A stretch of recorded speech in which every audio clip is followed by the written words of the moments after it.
Olá, gente querida! Hoje é terça-feira, dia 2 de agosto. Nós estamos na 18ª semana do Tempo Comum. E é uma alegria muito grande estarmos sempre juntos, reunidos aqui em torno da Santa Palavra de Deus. Aqui na Diocese de Garanhuns, hoje, é o aniversário da nossa querida Diocese. 104 anos de existência. O texto do Santo Evangelho é de Mateus, capítulo 14, versículos 22 a 36.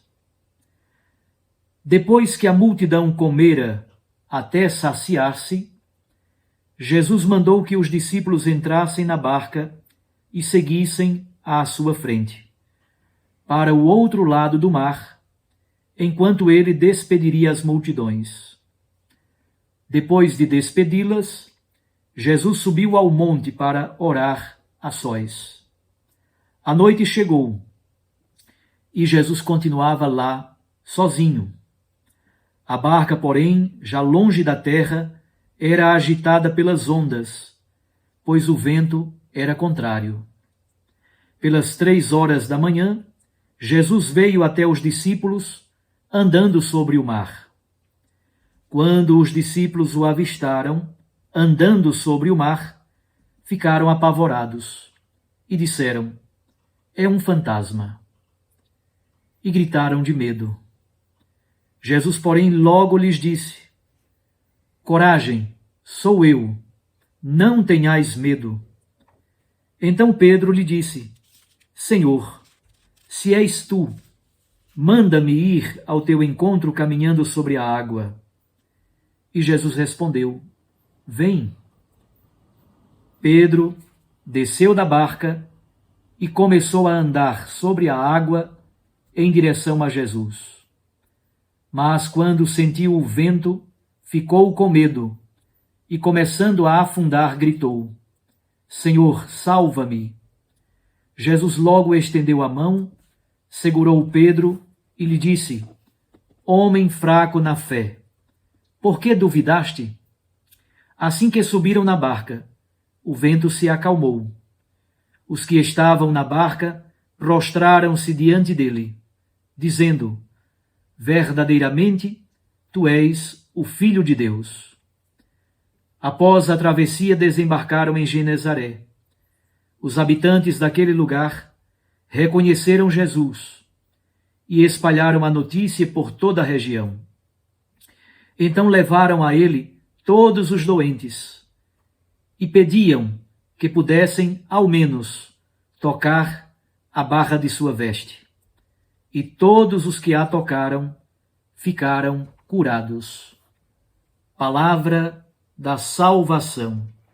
Glória a vós, Senhor. Minhas irmãs e meus irmãos, que texto tão belo este da Sagrada Escritura no dia de hoje. Jesus força praticamente os seus discípulos a entrarem na barca enquanto ele despede as multidões. Encontramos aqui o compromisso de Jesus com o seu povo. Aquele mesmo povo que ontem Jesus curou tantos doentes, alimentou os famintos. Jesus se despede deles com carinho. De cada pessoa, com cada um deles, há um compromisso tão belo, tão profundo, tão afetuoso. Jesus é pastor e, como bom pastor, preocupa-se com cada uma daquelas pessoas. Depois de despedir a multidão, Jesus sobe ao monte para orar a sós. A intimidade com o Pai refaz a identidade e a unidade de Jesus. O contato com as pessoas, de algum modo, nos fragmenta. Vocês já pensaram no dia de hoje com quantas pessoas vamos ter contato? São centenas, às vezes milhares de pessoas que nos procuram, com quem conversamos, cada uma, de certo modo, rouba um pedacinho de nós. Noel de Câmara, por exemplo, na madrugada, ele se refugiava diante do Santíssimo Sacramento para reencontrar a unidade do seu ser. Jesus sobe ao monte para orar.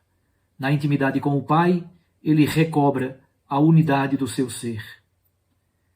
Os apóstolos estão na barca e chega a noite. A barca está no meio do mar e é agitada pelas ondas e pelos ventos impetuosos. As ondas bravias estão a ponto de afundarem a barca. A barca é símbolo da igreja, a igreja presente no mundo e no mar. Todos sabemos que na Sagrada Escritura o mar é símbolo das forças misteriosas, incógnitas, os segredos, os monstros marinhos, as forças cósmicas, inclusive o perigo do caos. Tudo isso, de algum modo, está presente no mistério do mar. A igreja está na história. A igreja, como barca, está agitada pelas muitas dificuldades, pelos muitos desafios que a cultura odierna nos oferece. Jesus vem caminhando sobre as ondas do mar. O livro de Jó, por exemplo, no capítulo 9, já nos diz: Deus é aquele que caminha sobre o dorso do mar. Deus tem o controle sobre as ondas impetuosas. Ele tem o controle e a ordem sobre a força do caos. Os discípulos, contudo, não conseguem logo identificá-lo. Imaginam que seja um fantasma. É um fantasma, e eles têm medo e gritam de terror. Qual é a resposta de Jesus? Qual é a intervenção de Jesus? São frases típicas da ressurreição. Coragem, sou eu, não tenhais medo. Estas frases são típicas do Jesus ressuscitado. É um modo de dizer que quando a igreja não percebe e não reconhece a presença do ressuscitado, ela tem medo, ela grita de pavor. Encontramos então a intervenção de Pedro. No Evangelho de Mateus, Pedro, como o chefe do grupo apostólico, tem um papel preponderante. Ao mesmo tempo, a intervenção de Pedro revela toda a sua fragilidade, a sua falta de fé. Ele quer ir ao encontro de Jesus caminhando sobre as águas. E ele vai em direção a Jesus. Porém, na sua falta de fé, na sua fragilidade, na sua fraqueza, ele simboliza cada um de nós. E ele começou a afundar. Mas humilde que é, Pedro grita pelo Senhor: Senhor, salva-me. Homem fraco na fé, assim é Pedro, assim somos nós, assim também são as crises da própria igreja.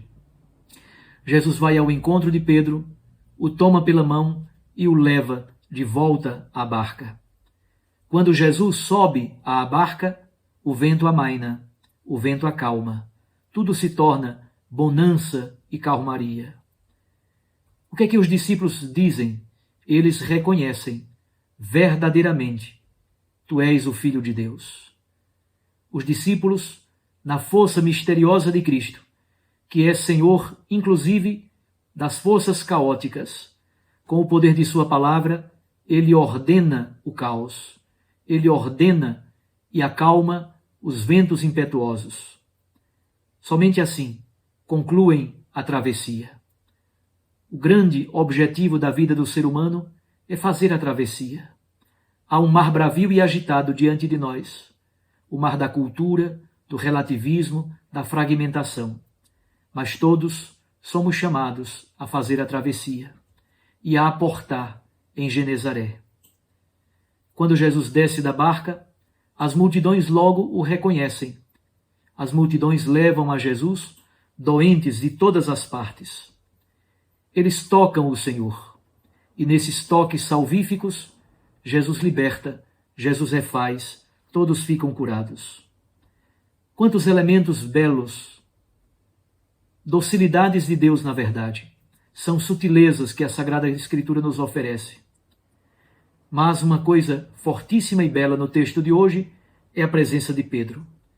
Ele representa a igreja na sua dimensão da dúvida e da falta de fé, da fragilidade. Mas, ao mesmo tempo, Pedro é a igreja que olha para Cristo, que grita e que reconhece em Cristo o seu poder salvador. Pedro caminha na direção do Senhor. Sem Cristo, ele afunda. Sem Cristo, ele olha somente para as próprias dificuldades. Sem Cristo, Pedro e a igreja olham somente para os seus fracassos, para as suas fragilidades, para os seus escândalos. Com Cristo, Pedro sobe novamente à barca e reconhece no Senhor ressuscitado que aí está a fonte da verdadeira vida. Com Cristo que sobe a barca, a igreja é capaz de fazer a travessia. Na travessia da história, com a presença do ressuscitado, nós encontramos uma igreja que olha para a face do Cristo, que não é um fantasma. Quando a igreja não consegue perceber o Cristo vivo, que atualiza a sua presença na força do Espírito, de fato, a igreja só consegue ver fantasmas. E aí, a noite, a escuridão, o vento, as ondas impetuosas, o cansaço, tudo destrói, tudo nos faz afundar. Quando reconhecemos que Cristo ressuscitado não é um fantasma, ele atualiza a presença do Deus da vida em cada momento da história. Esse texto, na verdade, representa muito daquilo que eram as comunidades de Mateus, as comunidades mateanas no ano 80. É a crise vivida pelas comunidades vinculadas ao apóstolo Mateus. Estão a ponto de afundar, porque só conseguem perceber um fantasma. Não veem que Cristo ressuscitado está presente no seio da igreja, é força vivificante e nos dá o seu Espírito para que possamos fazer a travessia da nossa existência. Um grande abraço a você, meu irmão, minha irmã. Conte com Cristo, com a presença do ressuscitado, que não nos deixa afundar e conosco atravessa para o outro lado do mar. Um abraço, fique com Deus e sua Mãe Maria Santíssima. Eu os abençoo. Em nome do Pai, e do Filho, e do Espírito Santo. Amém.